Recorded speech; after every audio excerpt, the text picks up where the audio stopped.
Hello అండి, welcome back to my channel. Evening snacks కోసం అనేసి నిప్పట్ట మసాలా చేస్తున్నాను. టేస్ట్ అయితే సూపర్గా ఉంటుంది. చాలా ఈజీగా కూడా చేసుకోవచ్చు. ఇంట్లో ఉన్న వాటితోనే చాలా సింపుల్గా చేసుకోవచ్చు. ఇక్కడైతే నేను నిప్పట్లు అయితే బయట నుంచి తీసుకున్నాను.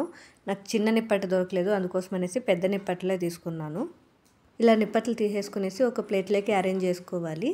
తర్వాత ఇక్కడ నేను పచ్చిమిరపకాయలు మిక్సీకి వేసుకునేసి పేస్ట్ తీసుకున్నాను. ఈ పచ్చిమిరపకాయల పేస్ట్కి నిప్పట్ట మసాలాకి కొద్దిగా అప్లై చేసుకోవాలి.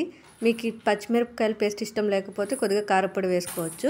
ఇందులోకి సన్నగా తరిగి పెట్టుకున్న ఎర్రగడ్డ నిప్పట్ట మసాలా మీద పెట్టుకోవాలి కొద్దిగా.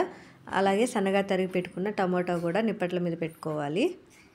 టమాటో కూడా పెట్టేసుకున్న తర్వాత సన్నగా తురిమి పెట్టుకున్న కొద్దిగా క్యారెట్ కూడా వేసుకోవాలి. క్యారెట్ వేసుకోవడం వల్ల టేస్ట్ కొద్దిగా బాగుంటుంది.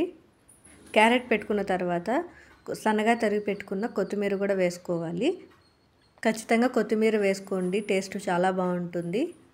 కొత్తిమీర కూడా వేసుకునేసిన తర్వాత నేను ఇక్కడైతే వేయించి పెట్టుకున్న పల్లీలు వేసుకుంటున్నాను. మీ దగ్గర కార పల్లీలు ఉంటే అవే వేసుకోండి, అవి టేస్ట్ బాగుంటుంది. అవి లేవు కాబట్టి నేను ఇంట్లో వేయించి పెట్టుకున్నవి వేసుకుంటున్నాను. వీడియోలో సాల్ట్ వేయడం చూపించడం మర్చిపోయాను. ఖచ్చితంగా సాల్ట్ వేసుకోండి. అలాగే ఫైనల్గా కొద్దిగా నిమ్మరసం పిండుకొని సర్వ్ చేసుకుంటే సూపర్గా ఉంటుంది. బయట కొనే పని లేకుండా ఇంట్లోనే చాలా సింపుల్గా చేసుకోవచ్చు. నా వీడియోస్ కానీ నచ్చినట్టయితే లైక్ చేయండి, షేర్ చేయండి, సబ్స్క్రైబ్ చేసుకోవడం మర్చిపోకండి. Thank you for watching.